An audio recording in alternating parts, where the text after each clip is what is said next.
Hello મિત્રો, જય શ્રી કૃષ્ણ. મારી હોમ કુકિંગ રસોઈની ચેનલમાં તમારું સ્વાગત છે.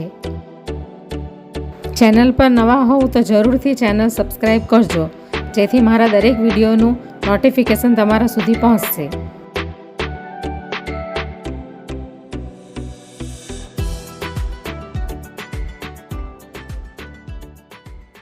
તો આજે હું ગુજરાતીઓની સ્પેશિયલ અને ફેવરેટ ભાખરીની રેસીપી શેર કરવાની છું. તો એના માટે મેં આ કરકરો લોટ લીધો છે, ઘઉંનો જાડો લોટ. તો આ વાટકા ભરીને મેં 3 વાટકા ઘઉંનો લોટ લઈ લીધો છે જાડો. હવે આપણે એની અંદર ટેસ્ટ અકોર્ડિંગ મીઠું નાખીશું. અડધી પોણી ચમચી જીરું નાખીશું. ભાખરી એકદમ સોફ્ટ અને સરસ બને એટલા માટે આપણે એની અંદર મોણ નાખીશું. 3 ચમચા આપણે મોણ નાખીશું.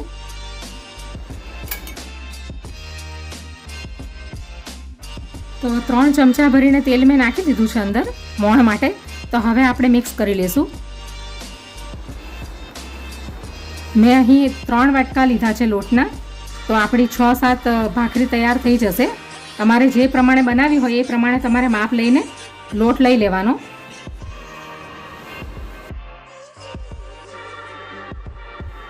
બરાબર આપણે મિક્સ કરી લઈશું.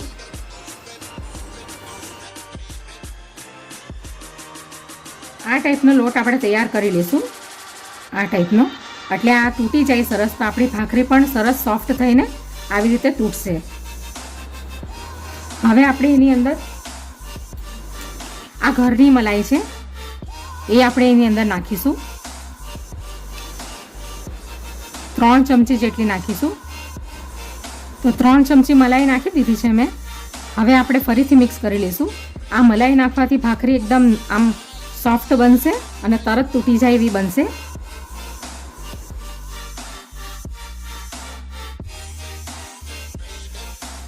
હવે આપણે એની અંદર પાણી નાખીશું. પાણી નાખવામાં એકદમ ધ્યાન રાખવું. આપણે લોટને એકદમ કડક જ બાંધીશું અને ભાખરીનો લોટ તો હંમેશા કડક જ હોય છે, એટલે આપણે પાણી જોઈતા પ્રમાણમાં નાખીશું અંદર, થોડું થોડું કરીને.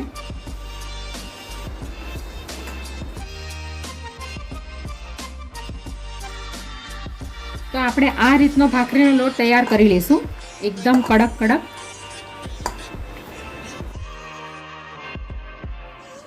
આ રીતનો.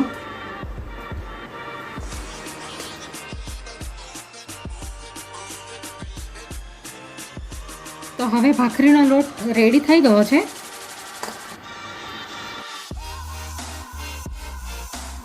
આપણે એને 5 મિનિટ થોડોક રેસ્ટ આપીશું.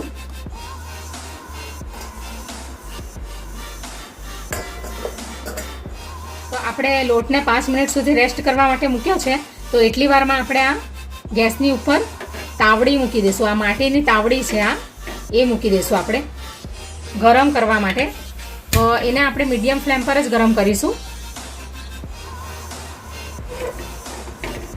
ભાખરીને આ તાવડીમાં, આ માટીની તાવડીમાં બનાવવાથી ભાખરીનો ટેસ્ટ એકદમ સુપર ટેસ્ટી આવે છે.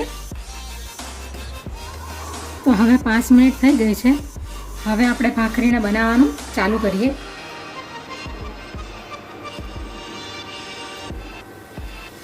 આપણે નાની નાની ભાખરી બનાવીશું. તમારે જેવી બનાવી હોય એવી તમે બનાવી શકો.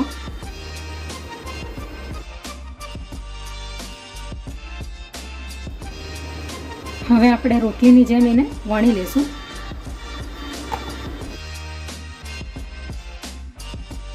આટલી ભાખરીને વણીને પછી આપણે એને આ રીતે કરી લેશું.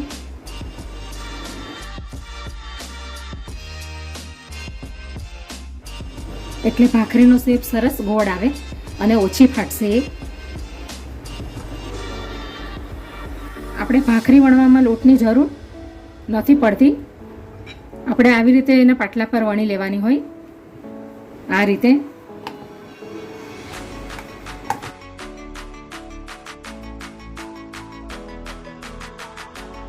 અને ભાખરી હંમેશા જાડી જ હોય છે, એટલે આપણે એને આ ટાઈપની જ વણશું.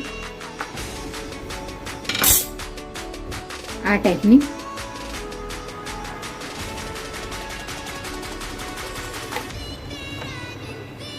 હવે તમે આ રીતની ભાખરીને તાવડી પર શેકી શકો, પણ થોડુંક આપણે એની ઉપર ગાર્નિશિંગ કરીશું આવી રીતે તલ નાખીને. આ ઓપ્શનલ છે, તમારે તલ નાખવા હોય તો નાખવાના, નકર સ્કીપ કરી દેવાના. હવે આપણે એને જરાક દબાવી દઈશું વેલણથી, એટલે ભાખરીનો લુક એકદમ સરસ આવશે, ડિફરન્ટ. તો હવે તાવડી આપણી ગરમ થઈ ગઈ છે, તો હવે આપણે ભાખરીને શેકવાનું ચાલુ કરીએ.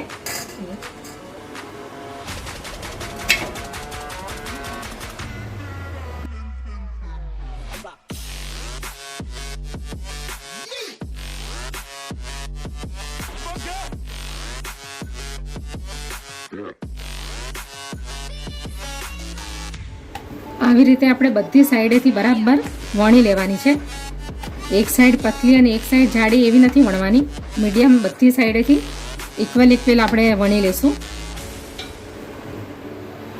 હવે આપણે ભાખરીને પલટાવી દઈશું. આપણે એને ધીમા તાપે શેકવાની છે.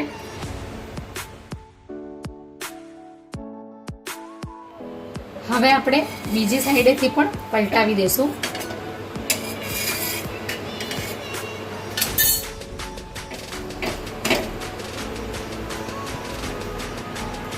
આપણે આવી રીતે એને ધીમા તાપે શેકી લેશું.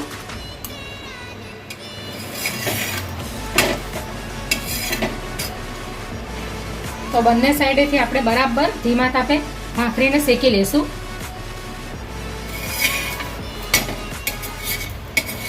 થોડી આપણે આવી રીતે પ્રેસ કરીશું એટલે સરસ શેકાઈ જાય.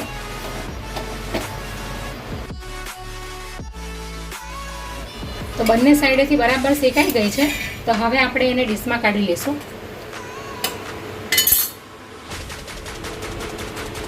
તો એવી રીતે આપણે બીજી ભાખરીને પણ શેકી લેશું. હવે આપણે ભાખરીની ઉપર ઘી લગાવી દઈશું. તમારે માખણ લગાવવું હોય તો માખણ પણ તમે લગાવી શકો આ રીતે.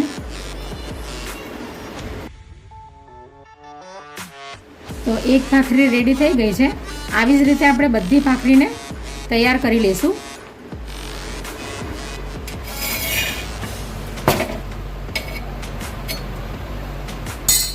હવે આપણે ભાખરીની ઉપર આવી રીતે કાણા પાડી લઈશું.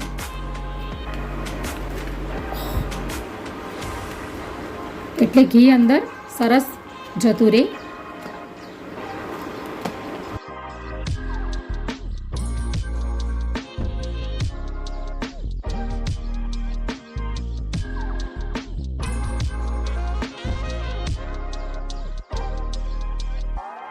તો હવે બધી ભાખરી રેડી થઈ ગઈ છે. તો આવી રીતે આપણે બધી ભાખરીમાં ઘી લગાવી દઈશું અથવા તો માખણ લગાવી દઈશું. તો તૈયાર છે ઉપરથી ક્રિસ્પી અને અંદરથી સોફ્ટ ગુજરાતીઓની ફેવરેટ ભાખરી. તો આ ટાઈપની ભાખરી બની છે, ઉપરથી ક્રિસ્પી અને અંદરથી સોફ્ટ. અને આ ભાખરીને તમે સવારે ચા સાથે પણ ખાઈ શકો નાસ્તામાં, અને તમે રાયતા મરચાં છે, અથાણું છે, અથવા તો તમે એને સબ્જીની સાથે પણ ખાઈ શકો. તો જરૂરથી બનાવજો. આ ટાઈપની બની છે જો, એટલે તમે આને બિસ્કિટ ભાખરી પણ કહી શકો.